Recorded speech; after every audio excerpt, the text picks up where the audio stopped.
Bonjour. Le M23 fait l'école buissonnière s'agissant du dialogue qu'ils avaient réclamé à corps et à cri et fait le constat, en fait, d'une erreur stratégique fondamentale. C'est que dès le départ, ils ont tout misé sur la force militaire, oubliant qu'une guerre, comme le disait Clémenceau, est une affaire tellement sérieuse, suffisamment sérieuse, pour ne pas la laisser aux seules mains des militaires. Ça veut dire qu'il y a une dimension géoéconomique, géopolitique et géostratégique qui n'a pas été prise en compte. Aujourd'hui, ils se rendent à l'évidence de ce que leur stratégie ne peut pas les amener à la victoire. Parce qu'en réalité, ils n'ont qu'une revendication. Ils ont confondu d'époque et se sont trompés de méthodologie. Le tropisme de l'ancien pouvoir est un tropisme anti-occidental. Donc en dehors de la question militaire, ils n'avaient pas d'atout à proposer. Aujourd'hui, nous avons un pouvoir dont le tropisme est pro-occidental, avec une diplomatie disponible pour toutes les natures de coopération gagnant-gagnant, notamment dans le domaine économique, et les récentes évolutions possibles de nos relations avec les États-Unis l'attestent. Ça veut dire que la limite de l'action militaire, c'est la puissance diplomatique. Le Rwanda acculé, le Rwanda mis au banc des accusés, n'aura plus d'autre choix que de se soumettre à l'autorité d'une communauté internationale dont il n'a pas le moyen de sous-estimer la puissance de pression. Résultat, qu'est-ce qui va se passer sur le terrain? Et l'armée fantoche du M23 aura de moins en moins de moyens parce qu'il faudra opérer une péréquation entre les moyens qu'on met au niveau de l'armée et l'argent que le Rwanda vient de perdre au niveau de la communauté internationale. Donc, en gros, la réalité de la situation, c'est que en renforçant l'axe militaire et en consolidant l'axe diplomatique, officiel et secret, la diplomatie économique, la RDC est en train de gagner. Il faut tenir bon et rester dans la prospective et surtout rester concentré. Mesdames et messieurs, bienvenue à ces programmes spéciaux. Nous parlons de l'agression de la République démocratique du Congo par l'armée rwandaise, bien sûr avec ses supplétifs du M23 et de l'AFC. Il y a de cela 6 ans que le président Tshisekedi est aux commandes de la République démocratique du Congo. On avait déjà atteint un élan de développement avec le PDL 145 territoires, avec les infrastructures qui ont commencé à voir le jour dans plusieurs coins de la République démocratique du Congo. Mais avec cette agression, l'agression rwandaise, beaucoup de choses se sont arrêtées. Allez, nous avons avec nous le directeur général de l'agence de pilotage, de coordination et de suivi des conventions, des collaborations, Monsieur Freddy Chembo Yodi. Bonsoir, Monsieur le directeur général. Bonsoir. Comment vous allez? Très bien, merci. Et vous-même? Très bien, merci. Comment se porte? La première question, je voulais demander comment se portait la PSL. Mais non, la première question, Monsieur le directeur général, vous pilotez cette agence des coordinations, des conventions et des collaborations. Aujourd'hui, la République démocratique du Congo est à un tournant de l'histoire avec cette agression de l'armée rwandaise, cette occupation de l'armée rwandaise du territoire congolais. Vos premiers mots? Non, mon premier mot, c'est un mot d'encouragement. D'encouragement à son Excellence, Monsieur le Président de la République, chef de l'État, qui, depuis son accession à la magistrature suprême, n'a pas ménagé des efforts pour le développement de notre pays et qui, ayant compris pour ce qu'elle est, cette agression rwandaise, s'est vraiment lancé très résolument sur le front diplomatique depuis les premiers jours. Et aujourd'hui, nous voyons que le front diplomatique est en train de payer Nous allons sûrement en parler dans le cours de l'émission, mais notre premier mot, c'est vraiment cet encouragement et ce coup de chapeau pour cette diplomatie agissante. Notre premier mot, c'est aussi un soutien à lui en tant que commandant suprême des forces armées de la République démocratique du Congo et de la police, mais aussi un message de soutien à nos forces armées et aux compatriotes ouazaliens qui sont en train de se battre pour la sauvegarde de l'intégrité nationale. Vous dirigez cette agence de pilotage des coordinations et des suivis, des conventions, des collaborations. C'est quoi l'impact de cette agression par rapport à votre agence?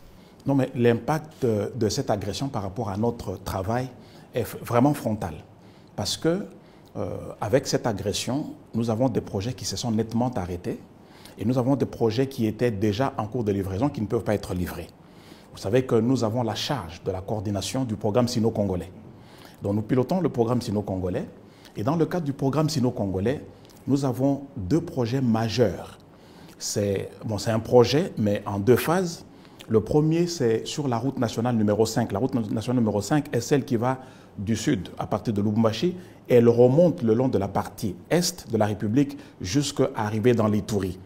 Mais la particularité de cette route que nous appelons route de souveraineté, c'est que dans son tronçon d'Ouvira jusqu'à Bukavu, cette route permet une circulation directe sur le territoire national sans passer par le territoire rwandais. Expliquez-nous déjà, quand vous parlez de la route des souverainetés, c'est vrai que nous sommes déjà du côté est, là où l'agression, en ce moment, là où les pays sont occupés, mais quand vous parlez de la route de la souveraineté, c'est quoi? Pourquoi cette route, on l'appelle? Oui, on l'appelle route de souveraineté justement parce que c'est une route qui permet aux Congolais de circuler sur leur pays sans passer par l'extérieur, par le Rwanda. Donc tout le commerce qui se fait entre Bukavu pour descendre jusqu'à Uvira, on doit absolument passer par le Rwanda. On devait absolument passer par le Rwanda. Tout commerçant qui voulait faire ses achats ou ses ventes, aller de Bukavu à Uvira en passant par Kamanyola, devait absolument transiter par le Rwanda. Et donc le Rwanda pouvait se lever un bon matin, fermer, c'est arrivé plusieurs fois, fermer cette frontière et les gens sont affamés. Et donc cette route est appelée route de souveraineté parce qu'elle restaure la souveraineté de la République. Et nous l'avons, dès que nous sommes arrivés, nous l'avons nous avons activé. Donc on a activé ce projet. Et ce projet, dans son tronçon de Bukavu à Kamanyola, est déjà en pleine exécution. Nous sommes arrivés jusqu'au point kilométrique 40, parce que c'est un tronçon de 55 km. Et puis, il y a dans la suite, par exemple, donc maintenant, on est au point 40 et au point PK 40 et on est arrêté. On ne peut pas continuer. Mais au moins, ça nous évite déjà de traverser le Rwanda parce que la partie où on traversait par le Rwanda est déjà faite. Mais l'ennemi ne veut pas, justement, qu'il y ait cette autonomie-là. On veut qu'il y ait toujours cette dépendance. Et si je comprends bien, si on doit d'abord mentalement s'arrêter sur cette problématique, si je comprends bien, c'est parmi les raisons qui énervent le Rwanda, parce que désormais, le commerçant et autres hommes d'affaires, avec cette route, ne pourront plus passer par le Rwanda. C'est une perte énorme pour eux. Bon, c'est une perte énorme, je ne dirais pas que c'est parmi les raisons qui les énervent, mais ça les dérange. Parce que imaginez-vous, lorsque vous êtes habitué, c'est ça même la colonisation, c'est ça même l'esclavage, lorsque vous êtes habitué à exploiter une personne, vous voulez garder cette personne dans cet état de dépendance. Donc ils ont des raisons que seuls eux connaissent, pour lesquelles ils en veulent autant à notre pays, mais cette route énerve, et cette route a énervé. D'ailleurs, il y a quelqu'un, lorsqu'on l'avait programmé dans le temps, qui disait on ne vous laissera jamais construire cette route. Moi, j'avais pris ça de manière juste comme ça, comme si c'était une blague. Mais aujourd'hui, avec le recul du temps et avec le développement des événements, je me dis, en tout cas, celui qui m'avait dit ça savait de quoi il parlait. Donc, mais en ce qui nous concerne aujourd'hui, pour vous dire, l'impact, c'est que ce projet-là est arrêté. Dans sa deuxième phase, qui ira justement de Kamanyola vers Uvira, il n'a même pas pu commencer parce que l'entreprise Sino Hydro 14, qui devait travailler sur ce tronçon, a décliné pour des raisons sécuritaires.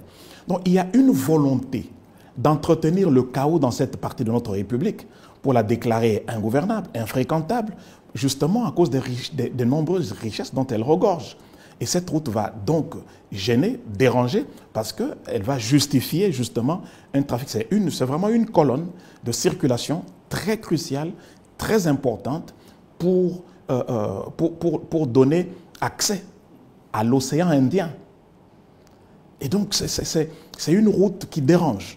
Donc, ce projet est arrêté dans sa première phase arrêtée, dans sa deuxième phase elle ne s'est même pas commencée maintenant, mais à Goma, nous avons construit dans le cadre du programme sino-congolais. Excusez-moi, je voudrais qu'on s'arrête momentanément. On va continuer sur Goma. Donc, je comprends qu'ils viennent s'aimer le chaos, mettre l'insécurité chez nous pour prouver au monde que chez nous, il y a l'insécurité et le développement, c'est impossible, tout doit passer par eux.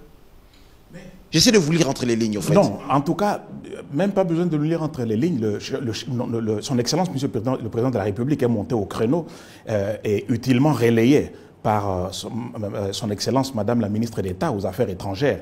Aujourd'hui, le monde entier a vu ce conflit pour ce qu'il est. Pendant longtemps, on a vu une nation rwandaise victimisée, mais aujourd'hui, les gens ont compris que le problème, cette guerre, c'est une guerre qui nous a imposé. Monsieur le Président de la République l'a dit. C'est une guerre qui nous a imposé à cause de nos ressources naturelles.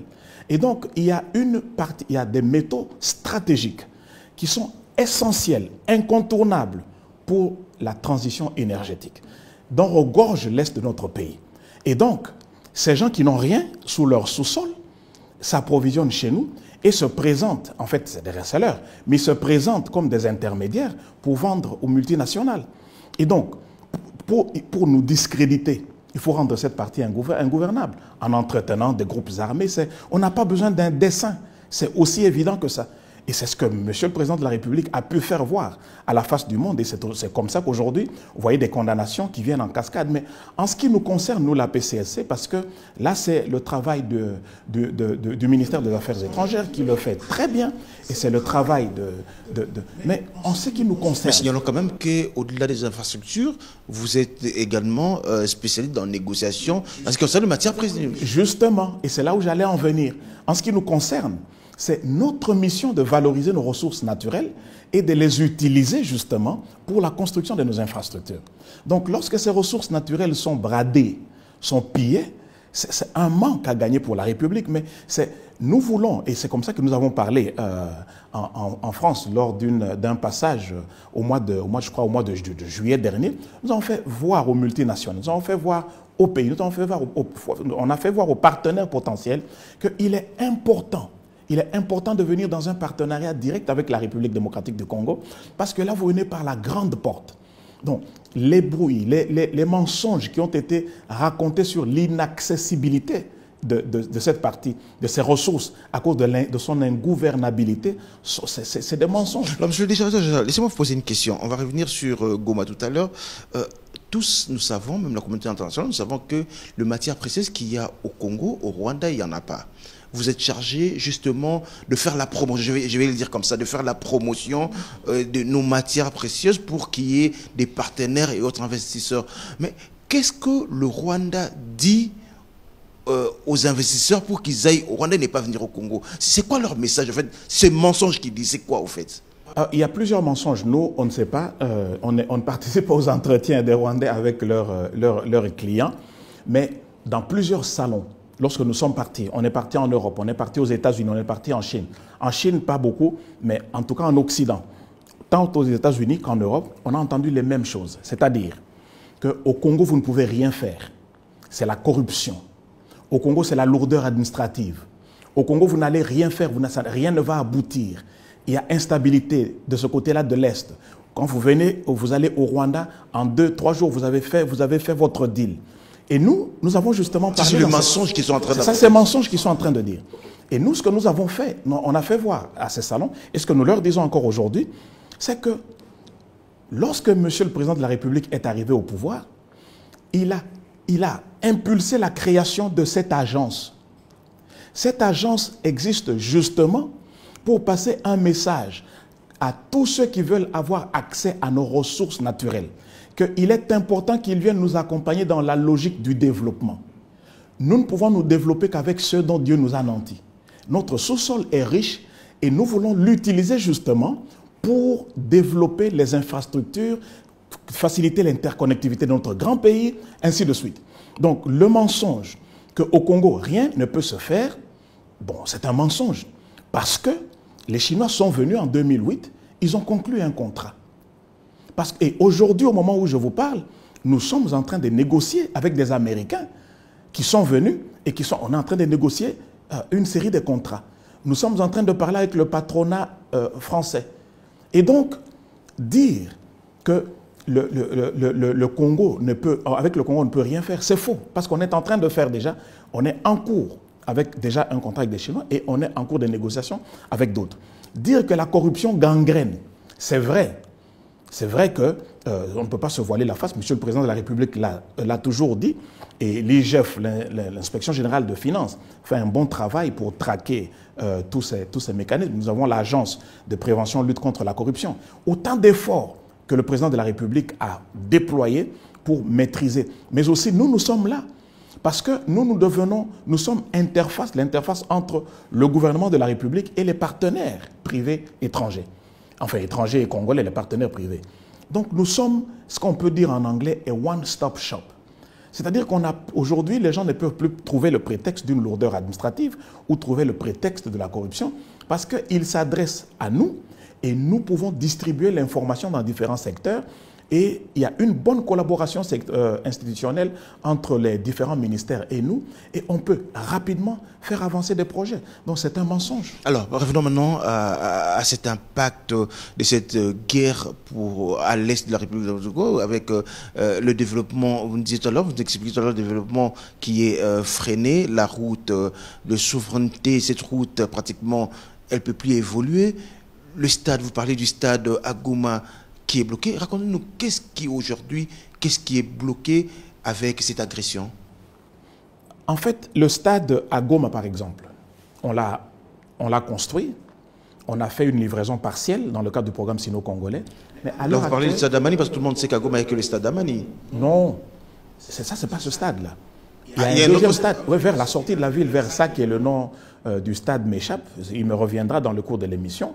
Mais ce stade-là a été construit dans le cadre du programme sino-congolais, vers la sortie de la ville de Goma. Le stade dont vous parlez tout à l'heure, tout le monde sait qu'à Goma, il n'y a que le stade de l'unité. C'est le seul stade qui est à Goma, il y a un autre stade? Non, ça c'est le stade qui est connu. Le stade que nous avons construit s'appelle le stade Mugunga. Il est vers la sortie de la ville. C'est dans le cadre du projet dans le cadre du programme sino-congolais. On a construit avec pelouse synthétique, il a été fini et l'inauguration était prévue. Et aujourd'hui, ce stade abrite des réfugiés. Et les réfugiés ont été forcés à être réfugiés à cause de cette guerre barbare. Ce qui veut dire que ces stades, pratiquement, avec les réfugiés qui sont dans les stades, des stades pratiquement, ne sera plus dans l'état où... Non, mais il sera enfin, pas tout le stade, mais la pelouse synthétique, ça je peux vous garantir qu'elle sera à refaire. Et nous avons aussi, il n'y a pas que Goma, il y a aussi Bukavu. À Bukavu, nous avons construit un stade de 10 000 places assises, et ce stade-là est en cours de finition et devait être livré à la fin de ce mois de mars. Le stade de Niantende. Et là, encore, des gens qui ont été forcés en dehors de leur maison occupent ce stade-là. Alors que le stade est presque fini, presque fin prêt. On devait le livrer. Et donc, voilà l'impact, mais au-delà d'un stade. Parce qu'au moment où les gens sont déplacés, les gens meurent, on va se dire, mais qu'est-ce qu'un stade vient faire? Mais c'est le développement de la jeunesse, c'est la culture, oui. Mais au-delà du stade, il y a ces routes. Et il n'y a pas que ces deux routes. Dans le cadre, en dehors du programme sino-congolais, nous, la PCSC, en collaboration étroite avec le ministère des Infrastructures, on a fait signer un contrat de concession qui prenait la route de Goma à Kisangani.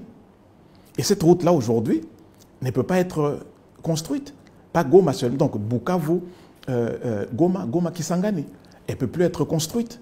Pourquoi? Parce que cette guerre dérange. Or, et vous voyez quels échanges. Et quand vous allez, si vous êtes familier avec cette partie de la République, il y a une zone qu'on appelle la zone du riz. Donc, une grande production de riz qui pouvait aller vers les centres de consommation. Dès qu'on arrive à Kisangani, on a tout un fleuve, on a un boulevard fluvial pour alimenter Kinshasa. Et donc, les gens seraient maintenant... Il y a un effet d'entraînement.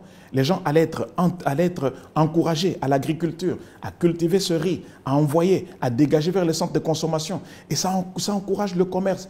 Et en fait, les gens, ils ont vu le vrai problème, monsieur le journaliste, Les gens n'aiment pas le développement de ce grand géant, le Congo. C'est justement la question que j'allais vous poser. En faisant toutes ces routes, toutes ces infrastructures, toutes ces routes, c'est de l'argent investi avec la guerre qui vient de nous imposer. C'est-à-dire que tout s'arrête, des routes qu'on avait, on les détruit, ils l'ont détruit, et l'argent part en fumée. On devrait reprendre à zéro pratiquement.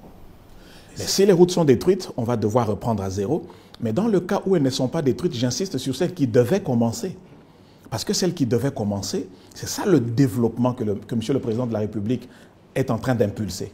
Je ne suis pas spécialiste dans le programme, dans le PDL 145, mais là aussi, vous voyez la volonté de son Excellence. Même pas, à ce niveau, on ne parle plus de volonté.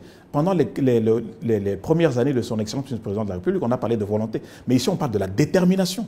Parce qu'il y a des œuvres sur le terrain. Comme j'ai dit, le stade est à livrer. La route est au point kilométrique 40. Donc, il ne restait que 15 km pour l'achever. Donc, il y a un élan de développement qui dérange. Pratiquement. Qui dérange. Mais ce qui est vrai, c'est qu'aujourd'hui, avec l'élan de solidarité que nous observons sur le plan national et l'élan de solidarité que nous observons sur le plan international, ce programme de développement cet élan de développement va se maintenir, et le président de la République il passera dans l'histoire de ce pays comme étant le président qui a commencé ou qui a construit ce pays. Vous avez les nouvelles des personnes qui travaillaient sur terrain, sur le route et autres infrastructures? Vous avez les nouvelles? Nous avons des nouvelles. On a parlé ce matin déjà avec l'équipe de la CGT qui est sur place sur la route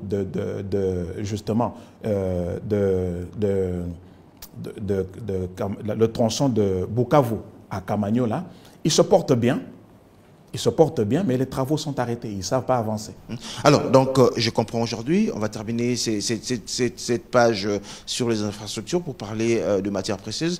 Aujourd'hui, l'élan de développement qu'avait commencé avec le programme sino-congolais, les infrastructures, tout s'est arrêté, obligé d'attendre jusqu'à ce que ces agresseurs partiront pour reprendre.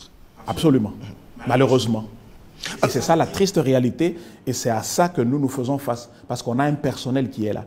On a des gens, nous, ce n'est pas des choses qu'on nous raconte, c'est du vécu.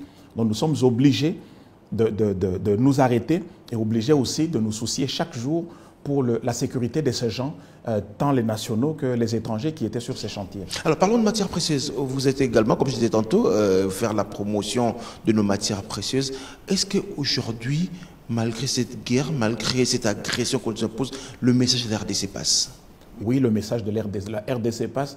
Et comme je l'ai dit, en tout cas, félicitations à son Excellence, Monsieur le Président de la République, qui a pris à bras le corps ce combat diplomatique, qui aujourd'hui est en train de payer et qui est vraiment très bien relayé par la ministre d'État, ministre aux Affaires étrangères.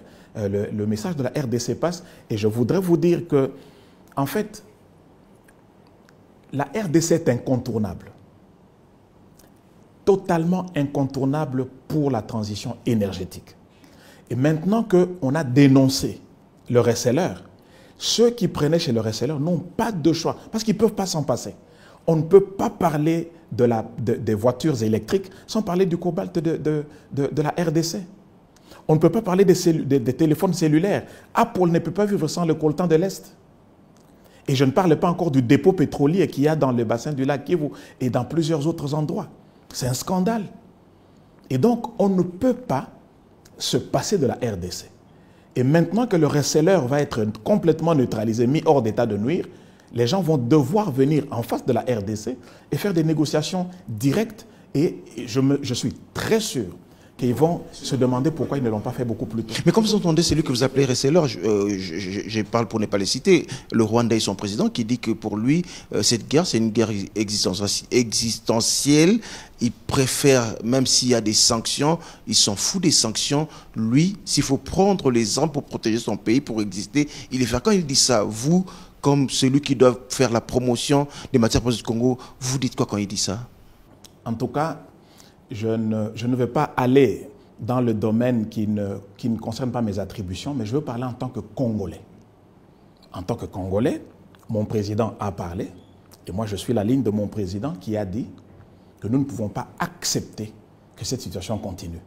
La bouche appartient à celui qui la porte. Il peut en faire tout usage.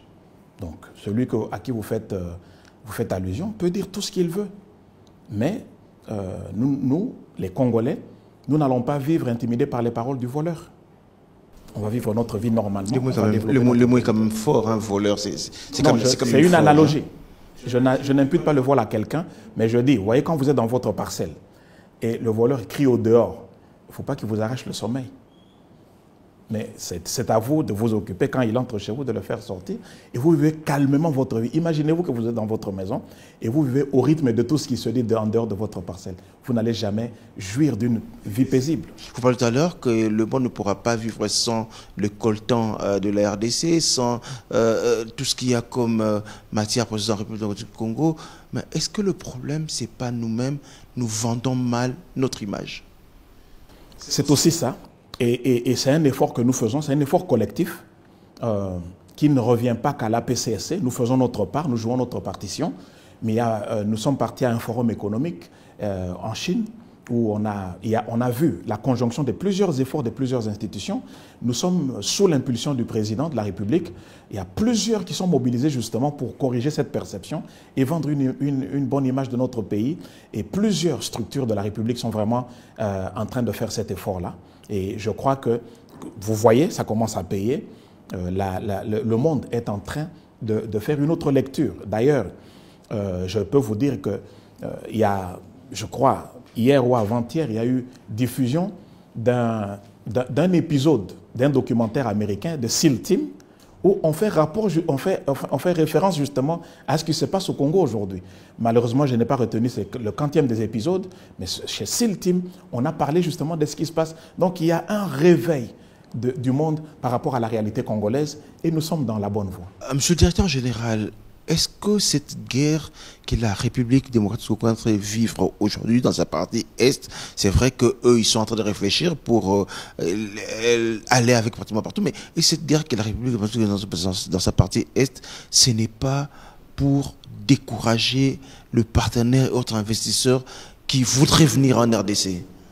Mais justement, c'est ça la stratégie. Vous voyez, si vous êtes, si dans le cas du Rwanda, ils sont vendeurs de coltan. Ils n'ont pas de coltan. Alors, parce que vous n'avez pas de coltan, ils sont vendeurs d'or, ils n'ont pas d'or. Donc, vous devez absolument déstabiliser la partie où vous vous approvisionnez. Donc, la RDC est leur source d'approvisionnement, donc il faut déstabiliser la RDC. Et c'est comme ça qu'on finance des groupes armés. On doit entretenir le flou, en fait. C'est dans le flou que le chaos prospère. Et Monsieur le Président, quand il est venu, la première chose qu'il a dit, faisons un partenariat ouvert, un partenariat clair. Bon, on ne sait pas ce qui a dérangé, pourquoi ça n'a pas abouti, mais le fait est qu'on a vu une prise d'armes de l'autre côté pour réarmer encore le M23 et continuer. En fait, leur désir, leur objectif, c'est de créer un corridor d'impunité. Une zone où le gouvernement, où l'autorité de l'État ne s'exerce pas. Et comme ça, de cette manière-là, on va s'approvisionner de manière impunie plutôt, on va s'approvisionner et on va se faire passer pour producteurs des choses qu'on ne produit pas. Et donc, il faut décourager les investisseurs qui devraient venir en RDC directement. Et plusieurs ont cru jusqu'à maintenant à ce mensonge. Comme je le disais, on a entendu dans plusieurs salons. Et nous, ce que nous disons, c'est ceci. La RDC a plusieurs métaux stratégiques, a plusieurs ressources naturelles. Il y a plusieurs entreprises publiques de l'État, du portefeuille de l'État, qui s'occupent de ces choses-là, de ces ressources naturelles. Mais nous avons été créés pourquoi? Dans le temps, sous le défunt président Mobutu, la GECAMINE avait abondamment contribué au développement du pays. Mais force est de constater que les entreprises publiques de l'État n'ont pas pour vocation de construire les infrastructures nationales. Donc, les intérêts ou les dividendes qu'ils reçoivent, que ces entreprises reçoivent, vont dans leur portefeuille et, bon, après, ce qui va vers l'État va et l'État décide ce que l'État va en faire. Mais nous venons avec un paradigme différent. L'État congolais dit, les ressources naturelles que j'ai doivent aussi contribuer à la construction des infrastructures pour accélérer le développement du pays. Donc nous venons avec les conventions de collaboration, c'est-à-dire des investissements, des partenariats de l'ordre minimal d'1 milliard pour donner accès aux gens, accès à ces ressources naturelles, aux partenaires qui, en contrepartie, en train de les développer avec nous, vont nous garantir la construction des infrastructures. Il n'y a pas meilleur modèle. On va terminer, et je rappelle, je retiens quelque chose de très important que vous nous avez dit ici, que la République démocratique du Congo, à travers l'APCSC, était en train de construire la route que vous avez appelée la route des souverainetés, long des 50 km. Cette route permettait aux hommes d'affaires au Congolais de ne plus passer par le Rwanda. Tout à fait. Et aujourd'hui, ça s'est arrêté. Ça s'est arrêté. Aujourd'hui, ça s'est arrêté. Et non seulement ça, mais dans sa deuxième phase, où l'entrepreneur congolais allait continuer de Bukavu jusqu'à Uvira et avoir accès au lac Tanganyika et avoir accès à l'océan Indien et participer à ce commerce. Ce tronçon-là ne s'est même pas commencé. Et donc le ministère du Commerce extérieur pourra vous renseigner sur le manque à gagner que le Congo encaisse en ce moment-là. Parce que le corridor, le commerce se fait soit par l'océan Atlantique ou par l'océan Indien. Avec la colonne chinoise, c'est par là, Dar es Salaam, ainsi de suite. Et donc ces gens ne savent pas participer à ce grand marché. Et c'est ce marché que nous, avec cette route-là, on est en train d'ouvrir aux commerçants congolais. Donc on comprend aujourd'hui le problème, comme disait le président français, le président Sarkozy à l'époque, il disait que le Congo et le Rwanda devraient collaborer, se partager les richesses. Or, vous avez voulu faire une route qui priverait au Rwanda beaucoup de choses. Pourquoi n'avoir pas laissé carrément que les hommes d'affaires passent par le Rwanda et on s'est créé des problèmes nous-mêmes? Non, on ne s'est pas créé de problèmes. Nous ne pouvons pas ne pas construire notre pays. Donc, le président de la République n'a jamais dit, il ne nous a jamais instruit d'empêcher qui que ce soit à entrer à Rwanda. Aujourd'hui, par exemple, les minerais du Katanga traversent combien de pays pour arriver à Durban? Ça traverse la Zambie, ça traverse la Namibie, ça traverse le Zimbabwe. Il n'y a pas de problème. Donc, s'il y a des gens qui estimaient que leur commerce devait passer par le Rwanda, libre à eux. Mais nous avons la responsabilité à nous de construire notre pays. La route nationale numéro 5 existe. C'est un tracé qui existe et qui va de Lubumbashi jusqu'en Ituri. Et pourquoi on va priver seulement cette tranche-là pour dire que pour aller du territoire national vers une autre partie du territoire national, il faut passer par un pays étranger? Ça, ce n'est pas la souveraineté. Et ça ne devrait déranger personne. On n'a pas fermé les portes, on n'a pas érigé un mur. On a tout simplement construit notre pays. Et ça ne devrait pas déranger. Monsieur le directeur général, on va terminer. Le mot de la fin pour aujourd'hui. Vous direz quoi à tous les Congolais? Le mot de la fin, je dirais aux Congolais, comme j'ai commencé, bravo à nos forces armées de la République. Ne soyons pas démoralisés.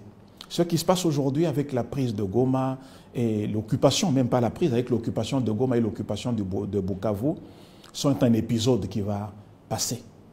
Et le Congo va continuer à exister. Soutenons son Excellence, Monsieur le Président de la République, le commandant suprême, dans tous ses efforts et tenons-nous derrière lui. Nous sommes sa force, nous sommes son peuple. Et avec cette détermination, nous allons barrer. Nous sommes un pays, nous sommes conscients, nous sommes un pays avec 9 pays limitrophes. Et si on ne se tient pas solidaire derrière le chef de l'État, aujourd'hui c'est le Rwanda, demain on parlera de quelqu'un d'autre. Et il ne faut pas que ça devienne une habitude. Il faut dissuader toute aventure pareille. Ce soir, on parlait de l'impact de l'invasion de la République démocratique du Congo par les forces du Rwanda. Cet impact qui a carrément arrêté l'élan de développement de la République démocratique du Congo. Pour sa partie Est, M. Freddy Yodi Shembo était notre invité. Il est directeur général de l'Agence des pilotages et des coordinations et des suivis des conventions des collaborations APCSC. M. Shembo, merci. Merci. La semaine prochaine, on parlera du PDL 145 territoires. Ça sera avec le vice-premier ministre, ministre du Plan. Aujourd'hui, la RDC, au lieu de s'occuper de son développement, est obligée de se concentrer sur la guerre que nous impose notre voisin belliqué. Mesdames et messieurs, bonsoir et à très bientôt. Masolo ya sika ye na Kinshasa. avec la société BDN Nettoyage. Pour garantir l'hygiène dans notre environnement, la société BDN Nettoyage vous offre des services de qualité avec des matériaux aux normes internationales. Pour les nettoyages urbains, nettoyage de bureaux, nettoyage des salles d'école, nettoyage des appartements, nettoyage hospitalier, remise en état après déménagement, traitement phytosanitaire, espace vert. BDN Nettoyage vous offre aussi un service des femmes de ménage expérimentées pour tous vos besoins. Une seule adresse, avenue Révolution, numéro 4, commune de la Gombe. Référence, Hôtel Meriba, Prince de Liège. Pour tout contact, plus 243 97 91 99 381, plus 33 61 388 63 38. BDN Nettoyage, le meilleur de l'hygiène. BDN, c'est la qualité de notre service.